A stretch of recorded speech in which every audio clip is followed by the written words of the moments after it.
I came home after 5 years, and my sister laughed at how far I had fallen while my parents called me an embarrassment.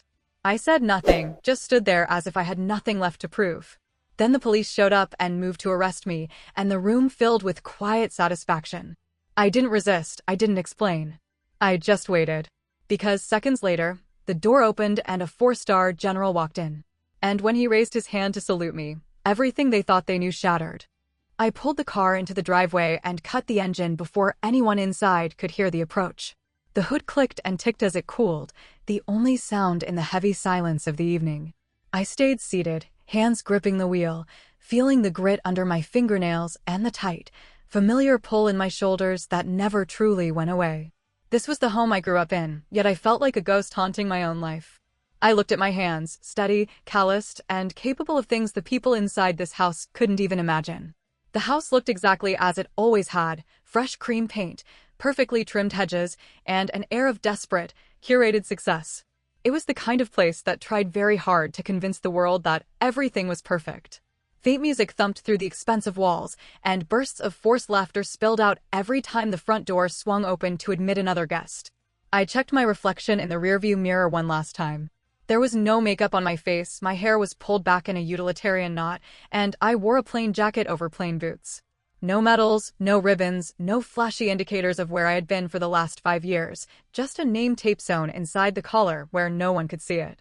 I stepped out and shut the car door quietly, the old hinges complaining with a sharp metallic groan. That sound alone felt like an announcement of my return, a jarring note in their perfect symphony. Inside, the scent of catered opulence hit me like a physical blow. The air was thick with the smell of chilled champagne, grilled meats, and something cloyingly sweet and expensive. The living room was a sea of people, faces I recognized from a lifetime ago and strangers who looked like they had been plucked from a high-end catalog. Phones were held aloft everywhere, recording every glass clink and every smile for the digital masses. In the center of the storm stood my sister, Tiffany Carter. She was glowing under the harsh white light of a portable ring light, looking as though she had been born with a permanent filter attached to her skin. "Tiff, the lighting here is absolutely perfect," someone gushed nearby. "I know, right?" Tiffany laughed, tilting her head just enough to catch the best angle for the camera. "Make sure you get Brad when he walks in. He is the star tonight." Brad was the guest of honor, the almost husband, and the entire reason for this performance. He stood off to the side in a tailored jacket, wearing the practiced, confident smile of a man who spent a lot of time in front of mirrors. I heard someone introduce him to a guest as a military man, and he nodded with a solemnity that suggested he had just been promoted on the spot. I slipped into the room along the wall, making myself invisible on purpose. It was a skill I had mastered in places far darker than this living room. Tiffany noticed me anyway. She had always been able to spot me, if only to use me as a foil for her own brilliance. Her smile froze for a fraction of a second before reshaping itself into something sharp and performative. "Oh my God," she said loudly, drawing the attention of the surrounding circle. "You actually showed up." A few heads turned. Several phones tilted in my direction, their lenses blinking like hungry eyes. "This is my sister, Sarah," Tiffany announced, wrapping an arm around my shoulder for the benefit of her followers. "She's been away for 5 years," my mother added, appearing at Tiffany's side like a well-timed supporting actress. No calls, no posts, no updates. We hardly even knew where she was or if she was coming back. I gave a single, curt nod. "Good to see you too." Tiffany's eyes flicked down to my clothes, her lip curling slightly. "So," she said, dragging the word out as if she were speaking to a child. "What rank are you now?" I shrugged, my expression remaining flat. "Still working." Brad leaned in, his curiosity appearing more like condescension. "Your army or something like that, right?" He let out a short, dismissive laugh. "Man, you really don't look the part." "No. Offense, but where's the uniform? Where are the stripes?" His smile widened as Tiffany tapped his arm playfully. "See, Brad is in the reserves," she told the room, her voice full of pride. "They're grooming him for big things. Leadership, visibility, the whole works. Sarah, on the other hand, well, she does logistics or cleaning on the base, I think." Something in the back. Someone in the crowd snorted, and another person laughed a little too loudly. I felt a familiar pressure building behind my eyes, the kind of heat that comes before a storm, but I let it pass. I remained still. Tiffany reached into her designer clutch and pulled out a crisp $20 bill, pressing it against my chest. Here, she said, her voice dripping with mock charity. Why don't you go buy yourself something nice? We might need an extra pair of hands to serve drinks at the wedding, and you should at least look presentable. The bill slid down my jacket and fluttered to the floor. The room went silent in that specific way people do when they aren't sure if they are supposed to be uncomfortable yet. I bent down, picked up the money with a steady hand, and handed it back to her. Keep it, I said softly. It looks like you're going to need it more than I will. A few eyebrows lifted. Tiffany laughed it off, waving her hand as if I had told a joke. Oh my God, you're still so sensitive, Sarah. Get a drink and relax. I slipped my hand into my pocket and felt the edge of the black card tucked inside. It was solid, cold, and very real. I didn't take it out. My father cleared his throat from the edge of the circle. Sarah, your sister is just joking around. You know how she is. She's just excited. I know exactly how she is, I replied. Brad raised his glass in a mock toast. No hard feelings, right? The military is the military. We all serve in our own way. Sure, I said. Some louder than others.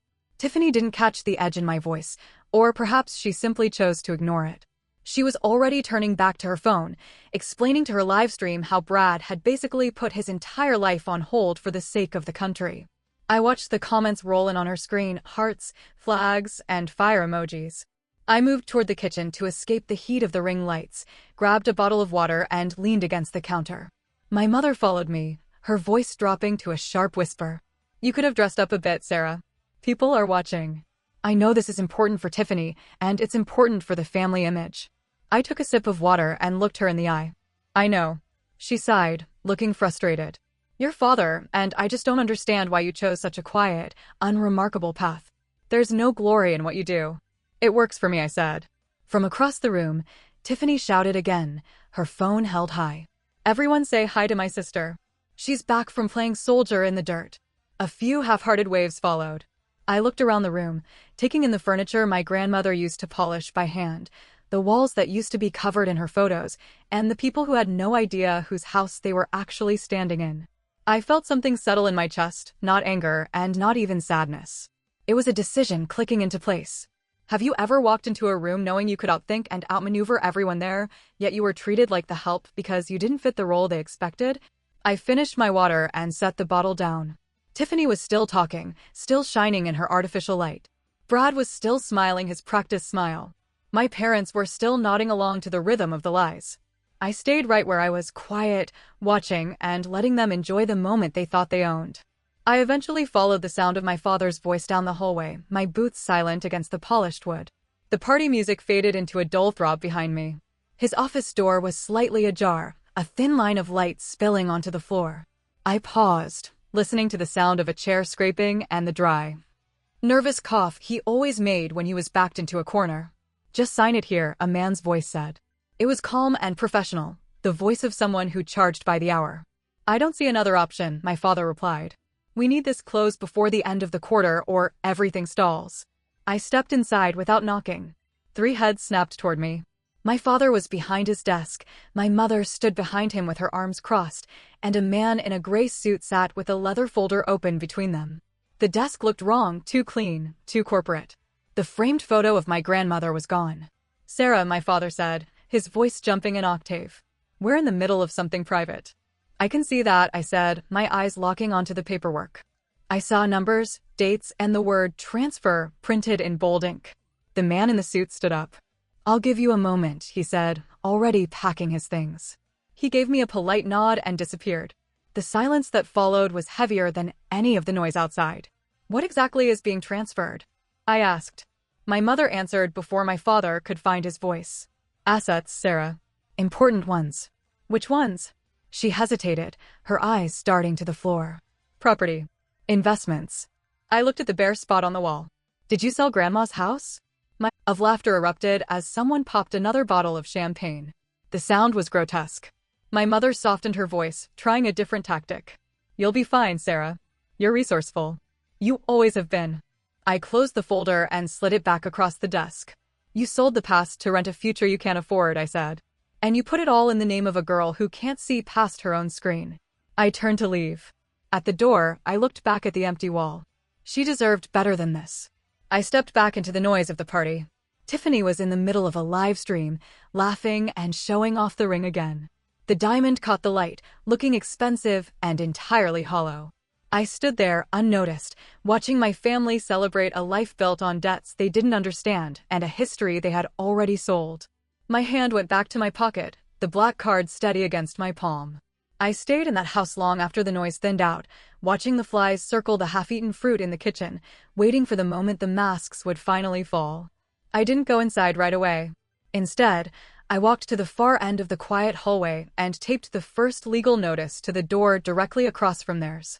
It was clean, flat, and placed at eye level, impossible for anyone to miss. Then I turned back and did the exact same thing to their front door. The adhesive stuck to the expensive wood without complaint. My task was done. I turned on my heel and left the building. By the time I reached the lobby, the phone in my pocket began to vibrate with a frantic persistence. I ignored it, walking steadily until I was safely back in the sanctuary of my car. The first call was from my father. "What did you do?" he demanded, skipping any pretense of a greeting. His voice was tight with a mixture of confusion and burgeoning rage. "I delivered the necessary paperwork," I said calmly. "What paperwork?" "Official documents?" he barked. "You should read it," I replied, and then I waited. There was a long silence on the other end, followed by the sound of muffled voices and a door being thrown open. I heard the distinct, sharp sound of paper tearing. "Oh my God," my mother's voice cut in, her tone trembling. "Richard, what on earth is this?" My father came back on the line, his breathing coming in shallow, ragged hitches. "Foreclosure," he whispered, as if saying the word aloud made it too real. "That's not possible. We have everything under control." "It is possible," I said. "And it's happening right now." "This has to be some kind of administrative mistake," he insisted, his voice rising. "We're current on our payments." "You were current," I corrected him, "before your debt was purchased by a private entity." "Purchased by whom?" My mother cried out in the background, her voice laced with panic. "A company," I said. "Chimera Holdings." My father cursed under his breath, a low, guttural sound. "I've never even heard of them." "Who are they?" "They've certainly heard of you," I said. "I'm calling the bank immediately," he snapped, his bravado returning for a fleeting second. "Do that," I said. I hung up before he could utter another word. The second call came from Tiffany. She didn't bother pretending to be sisterly. "You did this," she hissed. "You're just trying to scare us because you're jealous." "I don't scare people, Tiffany," I said. "I notify them." "My credit card just got declined," she screamed into the phone. "I was in the middle of paying a deposit for the venue." "That happens," I said, "when accounts are officially frozen by a debt holder." She let out a laugh that sounded sharp and brittle, like breaking glass. "You think this is funny? You think ruining my life is a joke?" "No," I said. "I think it's accurate." There was a sudden crash on her end, the sound of something expensive shattering, followed by voices shouting and the unmistakable sound of someone sobbing. "You don't have this kind of power, Sarah," she spat. "You're a nobody. You've always been a nobody." I looked out at the penthouse building, all glass and cold reflections of the city. "You'd be surprised what a nobody can do when they have the right information." She hung up. I drove back to our childhood home slowly, letting the rhythm of the city breathe around me. When I pulled into the old driveway, the house was draped in darkness. My parents' car was missing. They were likely still across town, desperately trying to fight fires they didn't realize were already out of control. I went inside, flipped on the kitchen light, and sat at the table. This was the same table where their grand plans had been hatched, where my signatures had been forged, and where they had collectively decided that I was expendable. My phone buzzed again. It was a text from my father this time. "The bank says the loan was sold at a deep discount. They won't even talk to us." I typed back a short response. "They don't have to." Another long pause followed. Then, "What do you want?" I didn't answer. I let the silence do the work for me. An hour later, the sweep of headlights cut across the kitchen wall. Doors slammed with violent force. The front door flew open, and my parents rushed in, their faces pale and their coats hanging half off their shoulders.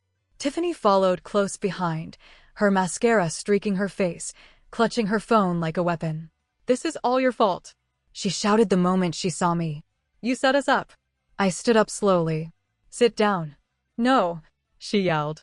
"You don't get to tell me sit," I said again, my voice dropping to a register that finally made her stop. My mother pulled her into a chair, her hands shaking. My father leaned against the counter, looking defeated but desperate.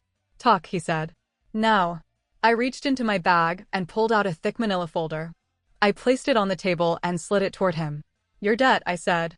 All of it. The mortgages, the lines of credit, and the predatory short-term loans you conveniently forgot to mention to the rest of the family.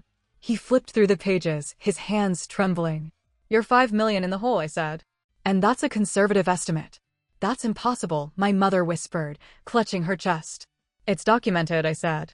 And more importantly, it's due. Tiffany shot to her feet, her voice reaching a frantic pitch. You can't do this to me. I have a wedding in 2 days. I looked at her without emotion. You have a balance, Tiffany. She scoffed, her eyes darting around the room. I'll call the police. I'll tell them you're harassing us. For what? I asked. Bad math? My father looked up from the documents, his eyes narrowing as he read the fine print. Chimera Holdings, he said slowly. That's you, isn't it? I didn't confirm it. I didn't need to. You have 24 hours, I said. Pay the debt in full, or the title to every property you own transfers to my company. My mother stood up, her face a mask of grief. Where are we supposed to get that kind of money in a day? I shrugged. You've always been creative with other people's assets. Figure it out. Tiffany laughed, a high, unhinged sound. You're bluffing. You have to be. I met her eyes. Call your credit card company again. She did. I watched the color drain from her face as she listened to the automated voice on the other end. You ruined everything, she whispered. No, I said. You did. I just stopped pretending it wasn't happening. My father sank into a chair, looking like a ghost of the man he was. Why? He asked. Why go this far to hurt your own family? I thought about the stolen house, the hawked ring, the forged signatures, and the years of being treated like a shadow. Because you taught me what family means, I said. And I was a very good student. They stared at me as if I were speaking a foreign language. I picked up my bag and headed for the door. Sarah, my mother called out. Please. I paused at the threshold but didn't turn around. You still have 23 hours and 59 minutes, I said. Use them wisely. I stepped outside into the cool night air. Behind me, the house was a hive of panic, phones ringing, voices shouting, and lives unraveling in real time. I got into my car and drove off, the city lights blurring together as I checked the time. I had one more stop to make. The next morning, I was halfway through a cup of mediocre coffee when Tiffany slammed a heavy garment bag onto the table in front of me. The zipper rattled with the force of her anger. You're wearing this, she said. I looked down at the bag.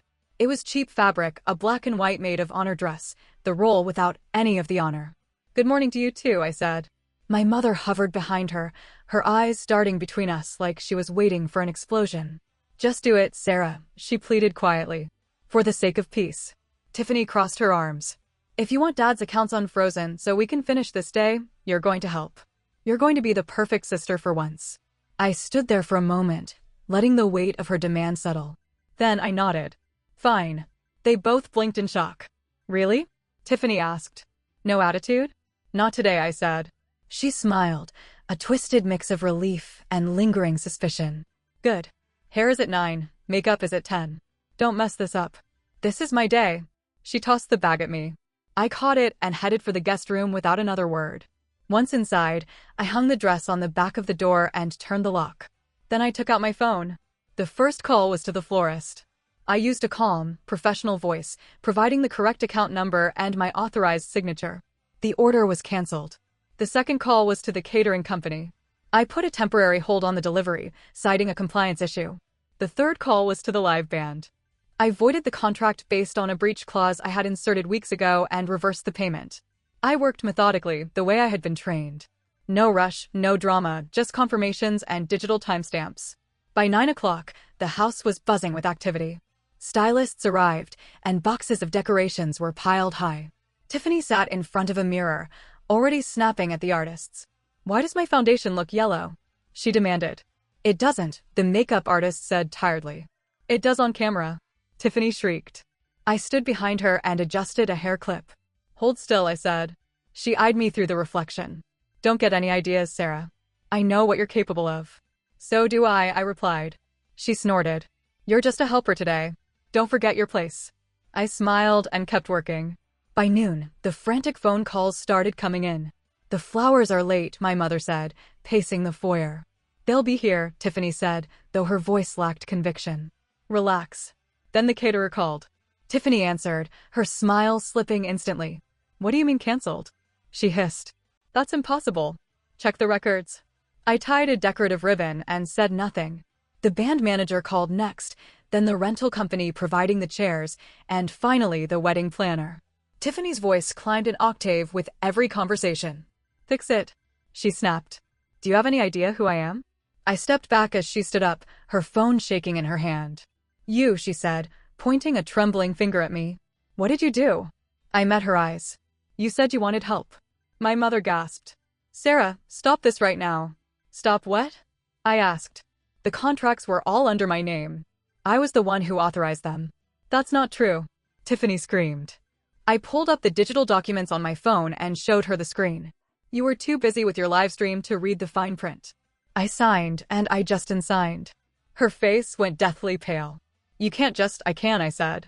And I did. Brad arrived an hour later, looking irritated and disheveled. What is going on? He asked, looking around the empty foyer. The venue is completely empty. There's nothing there. Tiffany rounded on him, sobbing. She sabotaged everything. She canceled the wedding. Brad looked at me, his face turning a deep shade of red. Is that true? Yes, I said.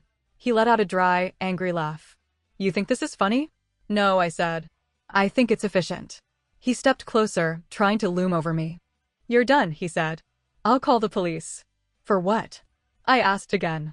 Canceling contracts that I paid for? He stopped, his mouth hanging open. Outside, the venue grounds were a disaster. There were no flowers, no chairs, just bare grass and the mud left over from last night's rain. Guests started arriving in their expensive heels, sinking into the muck, confusion spreading like a virus. Tiffany stood at the entrance of the house, screaming into her phone at anyone who would listen. Fix this. I don't care how.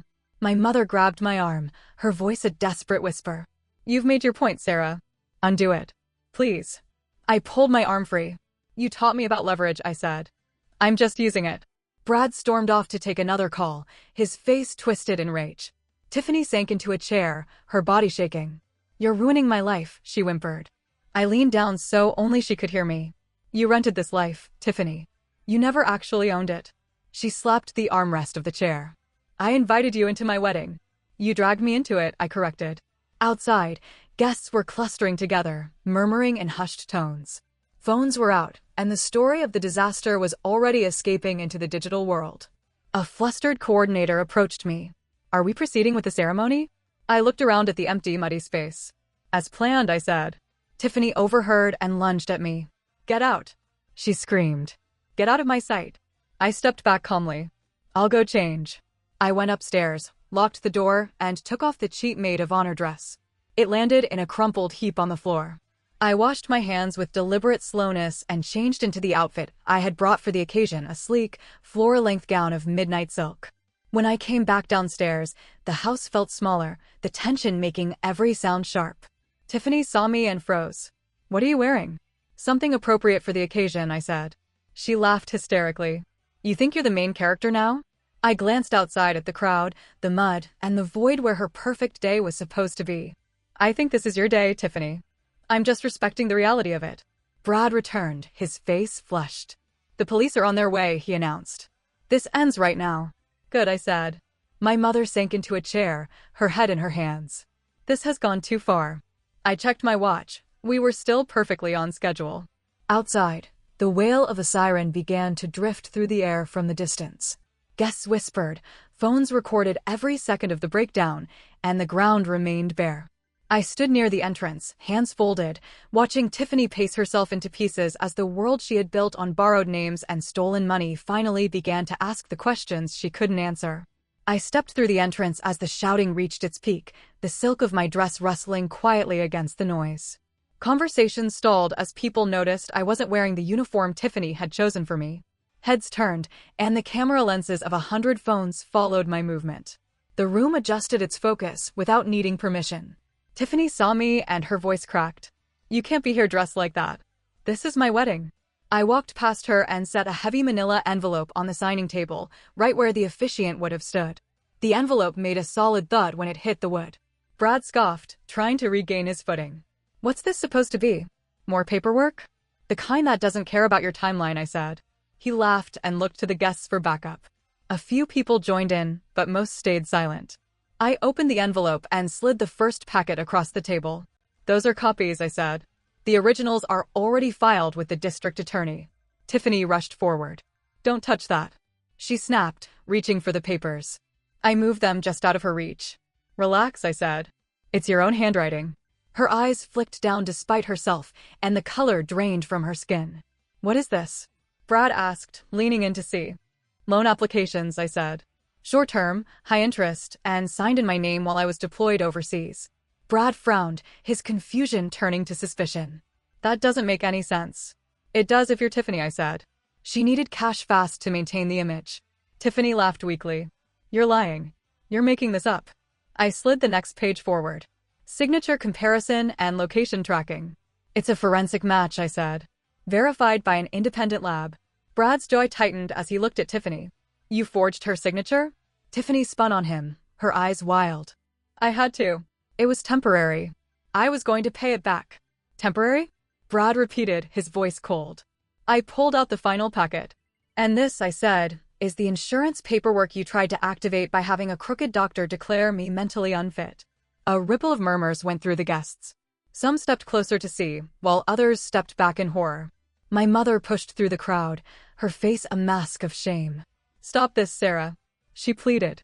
You're humiliating us in front of everyone. You did that to yourselves, I said. I'm just the one organizing the evidence. Brad looked around the room, searching for an exit. This is a setup, he shouted. She's trying to ruin our lives. I nodded once. That part is true. I reached into the envelope one last time and pulled out a phone, Tiffany's old phone, the one she had left behind the night she thought no one was listening. This is where it gets personal, I said. Tiffany lunged at me. Give me that. I tapped the screen and a photo filled the display. Brad, shirtless, leaning against a hotel headboard that wasn't Tiffany's. Another photo followed, then a series of messages and dates. The room went deathly quiet. Tiffany stared at the screen as if it were a physical blow. That's fake, she whispered. It isn't, I said. You should ask your maid of honor. A woman near the back of the room turned pale and tried to slip away, but someone grabbed her arm. Brad's face hardened. This is private property. Not when you leave a digital trail, I said. A man stepped forward from the crowd, older, broad-shouldered, with a military posture that never truly fades. His hair was gray, and his expression was carved from pure disappointment. Bradley, he said. Brad stiffened instantly. Dad. Colonel Harris didn't raise his voice. He didn't have to. He took the phone from my hand and scrolled through the evidence himself, slow, careful, and thorough. When he finally looked up, his eyes were like ice. You embarrassed yourself, he said. And you embarrassed this family. Brad opened his mouth to speak. I can explain. The colonel didn't let him finish. His hand moved in a clean, sharp arc, and the sound of the slap echoed through the silent venue. Gasps followed. Phones dipped, and then rose again to capture the fallout. The wedding is cancelled, the colonel announced. Effective immediately. Tiffany made a sound like air escaping a balloon and grabbed the table to stay upright. You can't do this. We have guests. The colonel didn't even look at her. We had standards, he said. You failed them. He turned to me.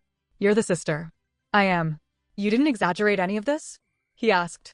No, I said. I didn't. Brad stared at the floor, a red mark blooming on his cheek. You set me up. You walked into it, I told him. The colonel handed the phone back to me. I'm sorry, he said. It wasn't an apology for the situation, but a statement of fact for the loss of what could have been. I nodded and put the phone away. Tiffany slid down into a chair, sobbing hysterically now, her mascara ruining her expensive dress. You ruined everything, she wailed. I leaned in close enough that only she could hear me. You built everything on my name, Tiffany. You don't get to keep the house when you steal the foundation. Around us, the guests erupted into a cacophony of whispers and questions. The Huntington family stood near the exit, their faces tight as they recalculated their social alliances. My mother stood frozen, her eyes darting from face to face, while my father looked smaller and more broken than I had ever seen him. This isn't over, Brad muttered, trying to straighten his jacket. It is for today, I said. A uniformed officer stepped inside, followed by another. The sirens I had heard earlier were at the gates. Tiffany looked up, her eyes wide with a desperate hope. Arrest her, she screamed. She sabotaged me. She's the one who's crazy. The officers didn't move. I picked up my envelope and tucked it under my arm. The paper felt solid. Finished.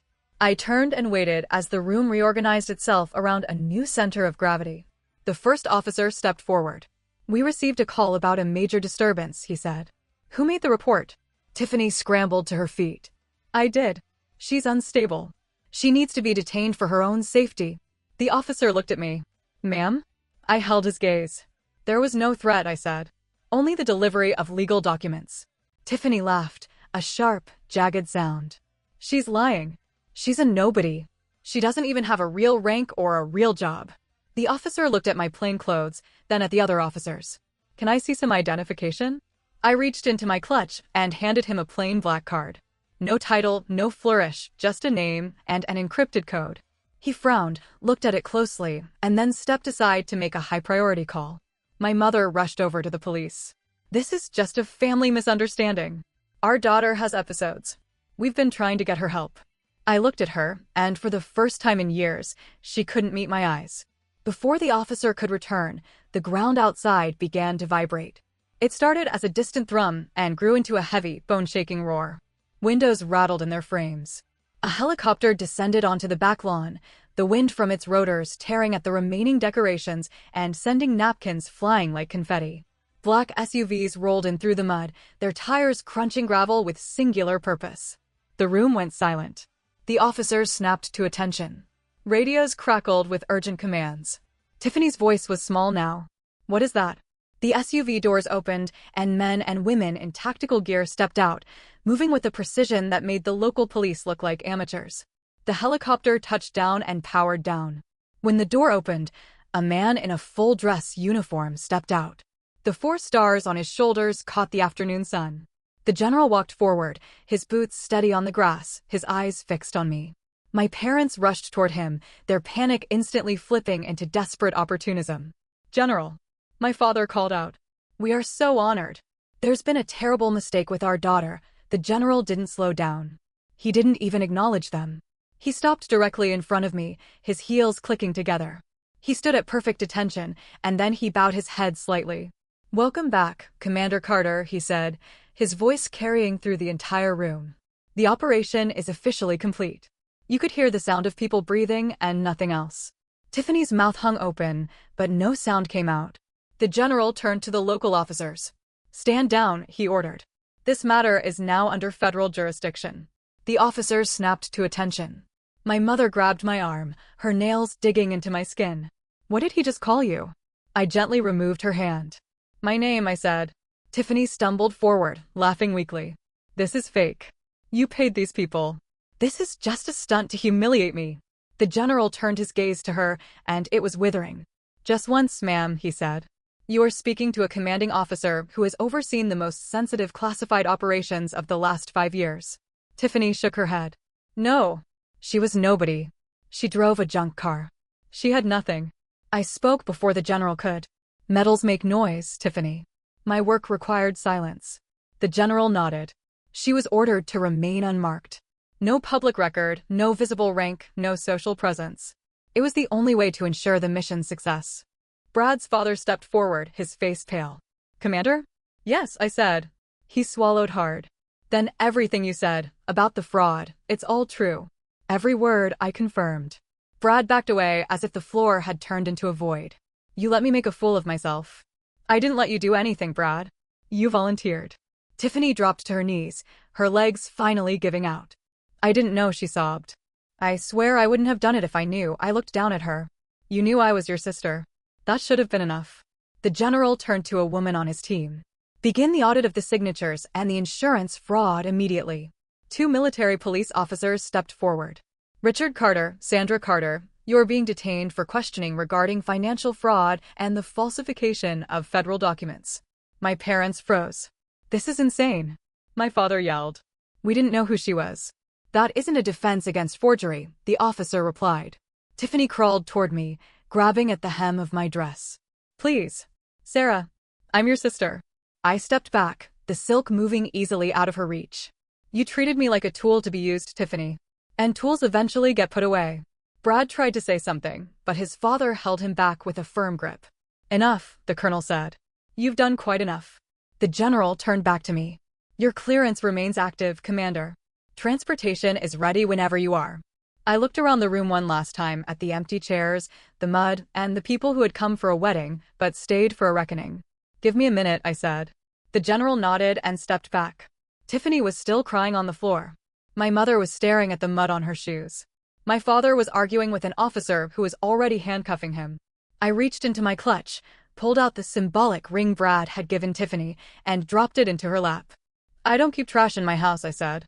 I didn't watch them get taken away. I'd seen enough processing rooms to last a lifetime. I walked toward the helicopter, the blades beginning to turn again, slow and patient. Tiffany kept looking back over her shoulder as she was led away, her eyes searching for a sister who was finally, officially, gone.